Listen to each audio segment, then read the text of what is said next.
Olá, prevencionista! Seja bem-vindo a mais um vídeo da nossa série Ergonomista Padrão ISO. Nessa série eu vou mostrar para vocês quais são as normas ISO e como elas são aplicadas em ergonomia. E na aula de hoje nós vamos falar sobre a ISO 11226, que é utilizada para avaliação de posturas. Vamos lá?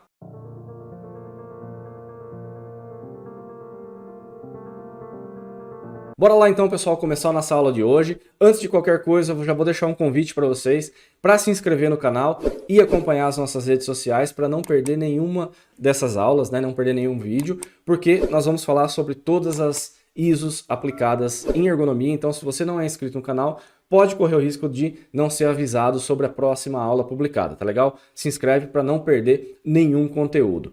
Qual é o nosso plano da aula de hoje? Nós vamos falar sobre o entendimento da ISO 11226, de que se trata essa norma, os principais termos e definições, falando em especial, né, sobre aqueles mais importantes, né, que vão definir justamente qual é o objetivo, o objeto dessa norma, os critérios de avaliação, principalmente quando você deve aplicar e quando você não deve aplicar, porque isso é um ponto muito importante, né, entendermos quando as ferramentas, né, os métodos devem ser aplicados ou não, e os procedimentos, né, como nós aplicamos de fato na prática a ISO 11226, tá? Primeira coisa, a ISO 11226 ela é uma norma que avalia posturas estáticas. Então ela vai definir limites, né, para essas posturas no desenvolvimento do trabalho. Basicamente aqui dois critérios, tá? Sem qualquer ou somente com o mínimo de esforço. Então é importante, né, que você, se há uma atividade de muito esforço, você pode até aplicar, mas saiba que existe ali um outro fator, né? Esse esforço físico intenso ele pode ser avaliado de outra forma, com outras ferramentas. Mas basicamente você vai adotar uma postura e vai manter por um certo tempo. Esses dois critérios são fundamentais. Entender qual é o posicionamento daquele segmento que você está avaliando. Por exemplo, ele está em flexão, está com rotação, e depois qual é o tempo que o indivíduo mantém essa postura. Ele mantém por 1 minuto, 2 minutos. Esse é o coração desta avaliação, tá? Uma vez que você faz isso, você vai ter um score final. Ele vai dizer para você se isso é aceitável ou não recomendado. É basicamente se está em conformidade ou não com o que diz a norma. Uma vez que você está em conformidade, né, que aquela situação é aceitável, a norma diz que você vai trazer uma proteção razoável para quase todos os adultos saudáveis. Então vejam, um resultado de uma ferramenta da norma não significa que nós não teremos problemas. Significa que, de acordo com aqueles parâmetros, nós temos uma proteção razoável. Seria uma camada de segurança para aquela atividade que você está desenvolvendo. É claro que nós nunca podemos basear o nosso diagnóstico apenas em um método, uma ferramenta. É muito importante que você entenda de fato, na prática, a atividade real das pessoas e com base nisso você construa o seu diagnóstico. O método que a gente vai falar aqui é um método adicional para que você possa, né, incluir nas suas análises, ter uma ferramenta, uma ISO, né, que é uma norma internacional, conferindo um diagnóstico junto com você. Então é o Thiago e a ISO 11226 que estão concedendo, né, formando esse diagnóstico, tá legal? Alguns termos e definições então. Tempo máximo de sustentação. Então é a duração máxima que uma postura estática pode ser mantida a partir de um estado de repouso. Vejam, quando eu digo tempo máximo de sustentação, nós temos que entender que o indivíduo está em uma determinada posição e ele adota uma nova postura. Então vamos supor, eu estou aqui em pé, parado, né, trabalhando, e eu realizo uma flexão de tronco.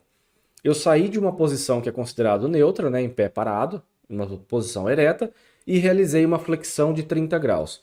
Isso aqui é uma angulação que eu desenvolvi, né, que eu realizei para poder desempenhar o meu trabalho. Qual o tempo máximo que eu vou permanecer nessa posição? Isso que é o tempo máximo de sustentação, tá? É importante que a norma ela vai trazer para a gente alguns parâmetros, por exemplo, então com 30 graus de flexão de tronco você pode ficar X minutos.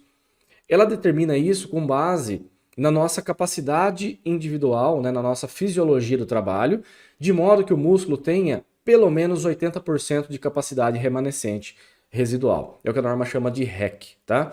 Então o indivíduo vai adotar uma postura e ao voltar ele vai ter ainda garantido esses 80% de capacidade de contração do músculo. Significa que a proteção oferecida ela vai abranger justamente essa margem, né, de 80%. Por que que isso é importante? Tá? Eu sei que às vezes é um pouco confuso nesse início, mas vamos entender o seguinte, as atividades são dinâmicas. O indivíduo não faz isso uma vez só por dia. Ele não está nessa posição voltou e nunca mais vai desenvolver essa atividade. Ele faz isso uma vez, faz isso outra, faz isso outra. Então é importante que ele tenha essa capacidade residual, remanescente, para que ao longo do dia ele não tenha e não sinta os efeitos da sobrecarga de trabalho. É importante que eu tenha essa capacidade essa capacidade residual no músculo para que lá na frente eu não tenha fadiga, não tenha dor, não tenha desconforto, inclusive as lesões, tá? Então a norma ela foca nesse sentido. Um tempo de sustentação tal qual eu vou conseguir manter essa capacidade remanescente, tá legal? Tempo de recuperação é o tempo disponível, né?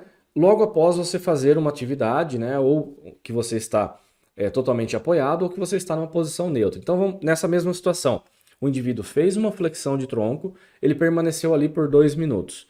Ele voltou e ficou na posição ereta. Não significa que ele precisa de uma pausa, né? De sentar, ficar descansando. Não é isso. O tempo de recuperação é uma posição que não aquela que ele estava anteriormente, né? Em trabalho estático. Então, ele voltou para a sua posição em pé, numa posição neutra, e continuou desenvolvendo outras atividades. Isso é encarado como tempo de recuperação. Tá? É importante que isso aconteça e que você mapeie isso ao longo do dia para que você entenda quanto tempo de sobrecarga, ou quanto tempo de solicitação muscular e o quanto tempo eu tenho de recuperação. Você pode traçar um gráfico mostrando isso na nossa ferramenta, né?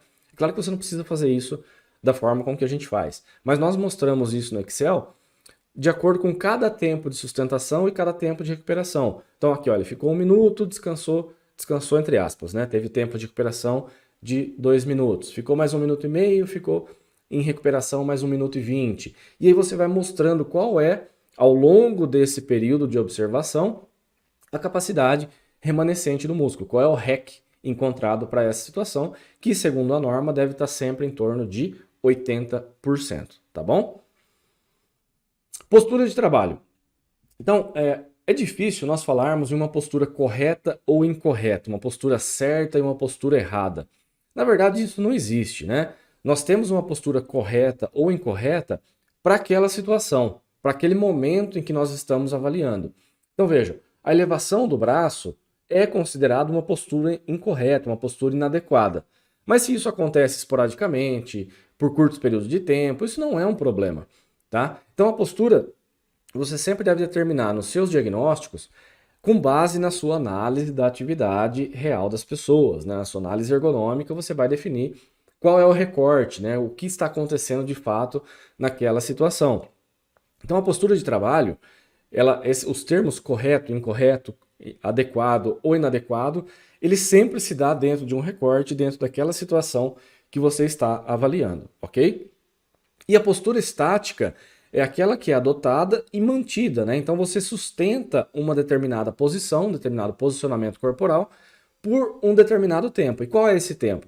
A norma diz que toda vez que você faz um movimento e mantém esse movimento por mais do que 4 segundos, isso já é considerado uma postura estática.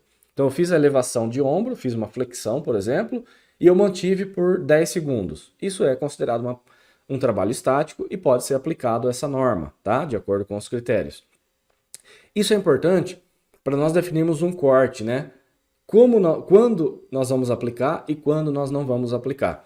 Porque trabalhos ou posturas adotadas com menos de 4 segundos, elas podem ser consideradas posturas dinâmicas, tá? Não cabe avaliação da norma. Inclusive, nós temos alguns autores que colocam tempos diferentes, né? Não tem problema. Mas o fato é que nós estamos aqui utilizando uma norma ISO. E a norma ISO diz que, a partir de 4 segundos, nós podemos considerar como trabalho estático e nós podemos aplicar os métodos definidos pela norma, tá? Isso é muito importante quando a gente faz um recorte para dizer por que está aplicando aquele método. E muitas ferramentas nós não temos exatamente esse porquê, né? Nós aplicamos para poder chegar a um diagnóstico ali, para ter um número muitas vezes.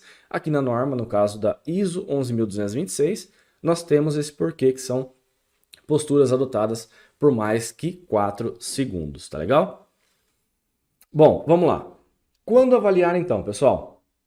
Então, primeira coisa, a norma ela tem alguns procedimentos, então é importante que você tenha visto a nossa aula também, a nossa primeira aula, onde nós falamos sobre a sistemática de avaliação das ISOs, tá? Todas as ISOs elas seguem um organograma de avaliação, mostrando, né, que nós temos avaliações rápidas, avaliações específicas, de acordo com cada uma delas. Esse quando avaliar que nós estamos falando aqui é a avaliação específica da norma. Nós já passamos por todo aquele checklist, todo aquele organograma e definimos, ó, nós precisamos aplicar a norma. Então, nós estamos aqui justamente nesse ponto, tá? Como nós fazemos essa aplicação? Basicamente em 3 passos. Nós temos a verificação angular, quer dizer, qual o ângulo daquela região corporal, e aqui só fazendo um parênteses, tá?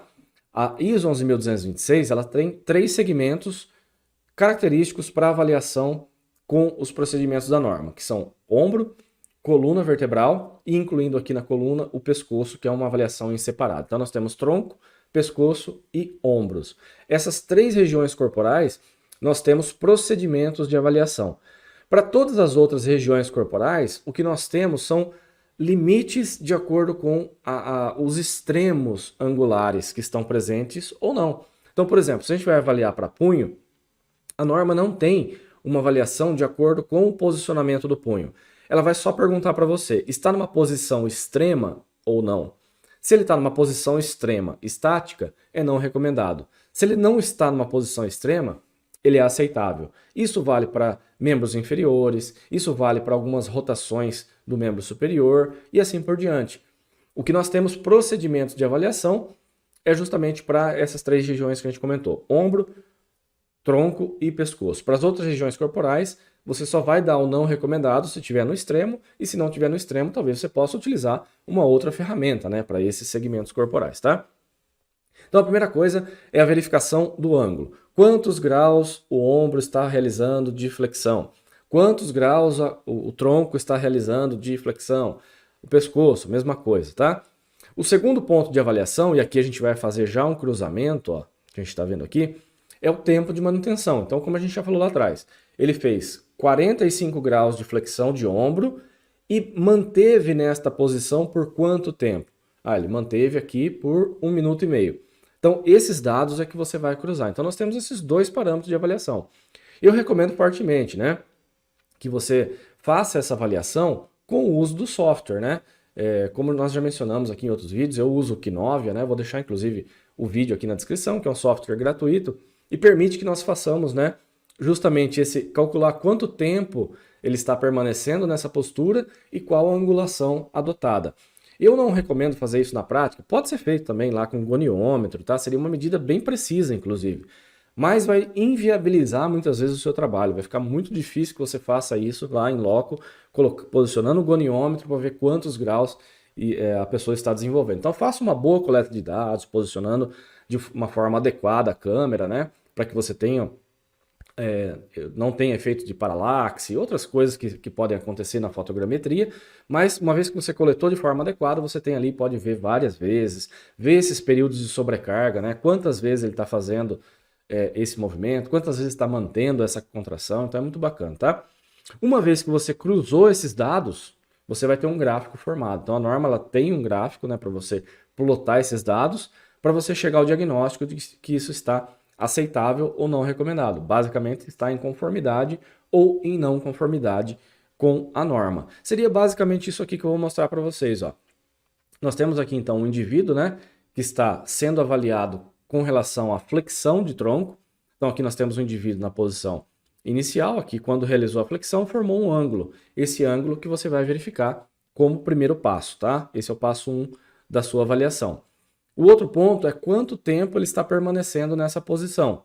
30 segundos, 50 segundos, 1 minuto, 1 minuto e meio, isso você faz tranquilamente com o uso do software, né? Fica fácil para a gente avaliar dessa forma. E aí você vai ter um gráfico, a norma traz esses gráficos aqui. Na nossa ferramenta nós colocamos isso no Excel para que fique mais fácil, né? Para que fique mais prático a avaliação por parte do analista.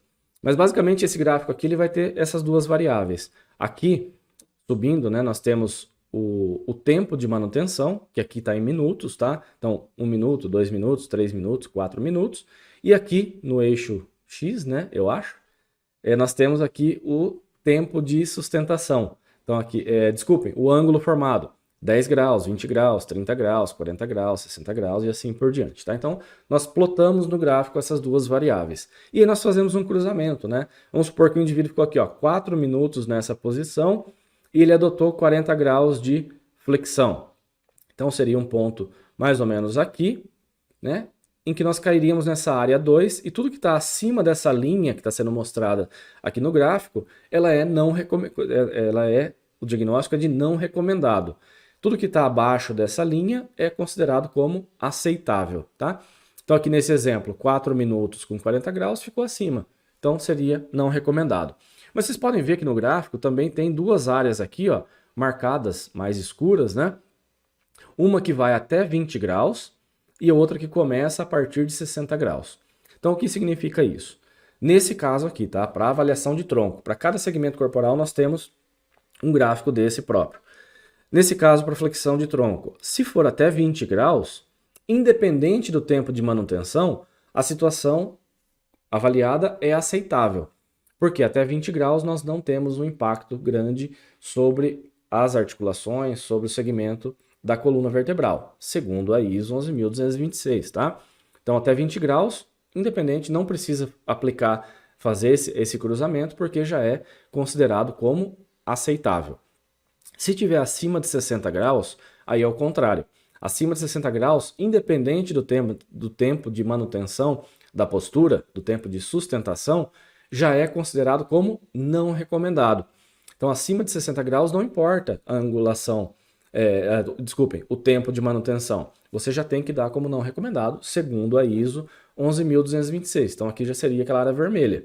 Já tem que partir para ação, já tem que partir para o plano de ação. Assim como nós temos vários critérios desse tipo em outras ferramentas, tá?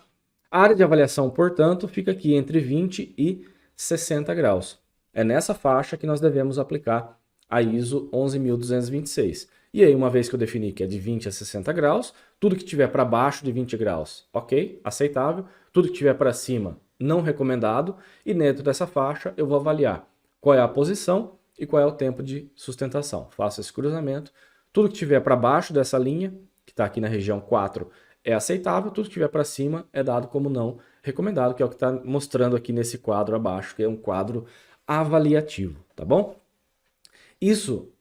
Essa sistemática, nós temos, como eu disse, para tronco, para pescoço e para ombro. Todos eles têm um gráfico específico, né? Tem uma margem de avaliação que também é específica, que é variável para cada segmento corporal, e aí cabe realmente ao analista entender naquela situação se cabe ou não a aplicação desta norma. Eu particularmente gosto muito, tá, dessa lógica de avaliação, porque ela leva em consideração dois fatores importantíssimos para qualquer nexo, para qualquer diagnóstico em ergonomia, que é justamente, né, a situação que se apresenta, o posicionamento e o tempo, né, em que a pessoa está executando esta ação. E você pode fazer isso aqui é um recorte, você vai fazer isso para uma situação de trabalho, e aí, como eu disse, na nossa ferramenta a gente coloca isso ao longo de várias observações também para garantir uma capacidade de resistência residual do músculo, tá? Então, basicamente, essa é a lógica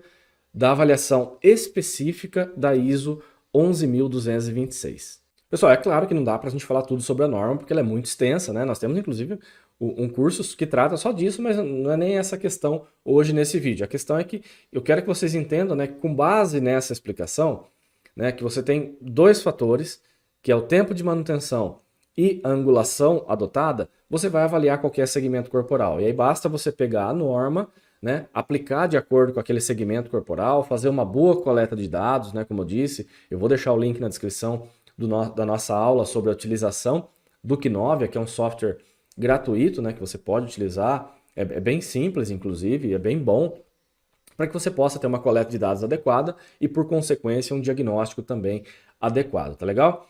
E antes da gente finalizar, pessoal, não deixe de se inscrever no canal para receber essas aulas, né? Nós estamos publicando todas as normas ISO, né, utilizáveis em ergonomia. Nós vamos trazer para essa série aqui. Nós já falamos sobre a ISO de posturas e vamos falar também sobre a ISO de repetitividade, levantamento de cargas, de empurrar e puxar cargas. Então, para não perder nenhum vídeo, se inscreva no canal. E mais ainda, né, se esse vídeo trouxe uma informação nova para você, se ele foi interessante de alguma forma, não saia dele sem deixar um gostei e comenta aqui embaixo se você já conhecia, se você aplica, né, no seu dia a dia a ISO 11.226. É muito importante quando a gente amplia a discussão, principalmente para aqueles que estão começando, né, e quando surgem as dúvidas, muitas vezes recorrem aos vídeos aqui para que a gente possa né, trazer mais informações, tá legal? Então, não saia sem deixar um gostei e o seu comentário, que vai ajudar muito no canal, tá legal? Então é isso, pessoal. Agradeço mais uma vez a sua participação. Vou ficando por aqui. Até um próximo vídeo e tchau!